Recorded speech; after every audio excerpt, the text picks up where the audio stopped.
Air tanah adalah warisan masa depan. Mari jaga bersama.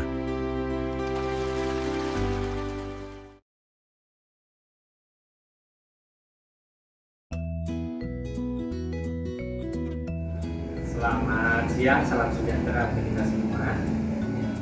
Terima kasih sudah hadir pada siang hari ini. Pertemuan ini sebelum nanti kita asistensi, perkenankan saya akan menyampaikan beberapa hal, istilahnya sosialisasi atau mungkin sharing knowledge ya, terkait satu isu yaitu pembangunan berkelanjutan di Provinsi DKI Jakarta khususnya. Fokus yang akan saya ambil terkait air tanah Bapak Ibu, yaitu khususnya dari aspek pengendalian pemanfaatan air tanah. Apa air tanah yang saya angkat? Karena air tentu saja adalah sumber kehidupan ya Bapak Ibu, dan umumnya manusia. Dan juga sebagai informasi, Bapak Ibu juga pernah mengetahui data bahwa di planet bumi ini 95% airnya adalah air laut atau air asin, dan hanya 5% yang merupakan air tanah dan air permukaan. Itu digabung, malah ada air permukaan seperti di sungai, danau, dan ada air tanah. Jadi kalau dijumlah hanya 5% dari total di dunia ini. Sementara yang kita konsumsi itu tentunya adalah bukan air asin ya, bukan air laut yang 95%, tapi yang 5%. Oleh karena itu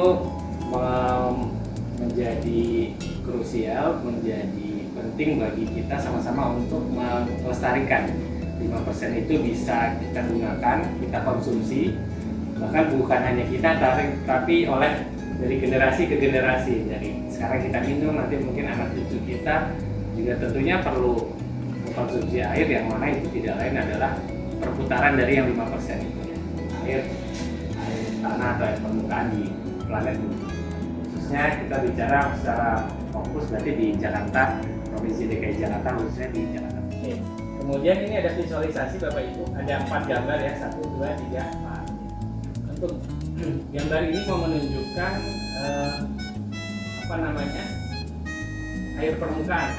Air di permukaan bumi ini larinya kemana saja dalam konteks sifat lingkungan yang berbeda. Pertama, gambar yang kiri atas ini adalah air di lingkungan vegetasi ya, bisa berupa perkebunan atau hutan. Di dalam suatu lingkungan ekosistem ini, air tanah ini 40% itu menguap evapotranspirasi di siang hari ini. Cuacanya sedang terang, mataharinya cukup panas, sehingga air permukaan ini menguap 40%-nya, hampir setengah. Sisanya 10% itu run off, dia berada di permukaan air, mengalir sebagai sungai, rembesan, dan sebagainya. 25% infiltrasi dangkal, jadi terserap, ya, tapi dia dangkal. Dan 25% lagi terserap infiltrasi yang deep dari dalam. Itu arah kemana larinya air di lingkungan ekosistem. Akan berbeda dengan ekosistem yang sudah mulai ada kegiatan manusia permukimannya. Jadi kalau yang sebelah kiri kanan atas ini untuk daerah pedesaan, vegetasi masih dominan tapi sudah mulai ada rumah-rumah. Jumlah yang menguap itu berkurang sekitar 38% dan runoff-nya lebih banyak 20%, dan yang terserap pun lebih sedikit.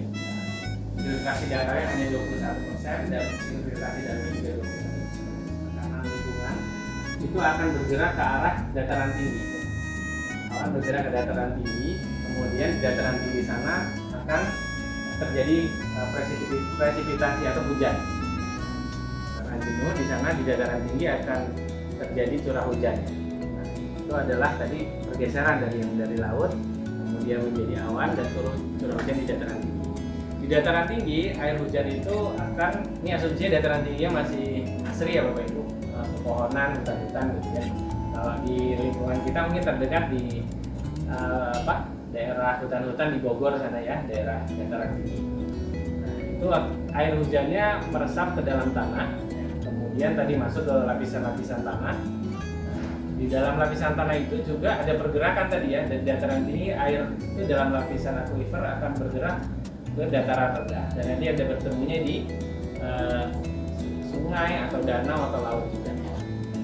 Sehingga begitu demikian terus setelah masuk ke badan air akan menguap lagi menjadi awan dan turun curah hujan di dataran tinggi, kemudian di lapisan tanah turun. Ini siklusnya terus bergerak sehari-hari Bapak Ibu.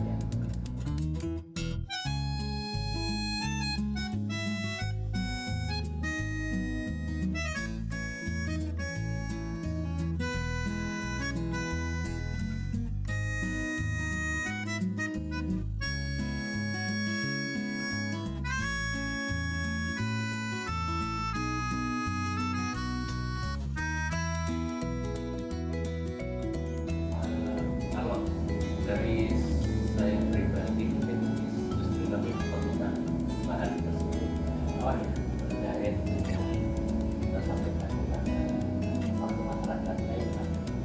Artinya supaya paling tidak memperkaya juga kebutuhan mereka, karena selama ini kan kita tahunya konvensional saja, kan tidak secara detail. Mungkin kalau penambahan itu karena kami tidak itu mungkin nggak paham ya.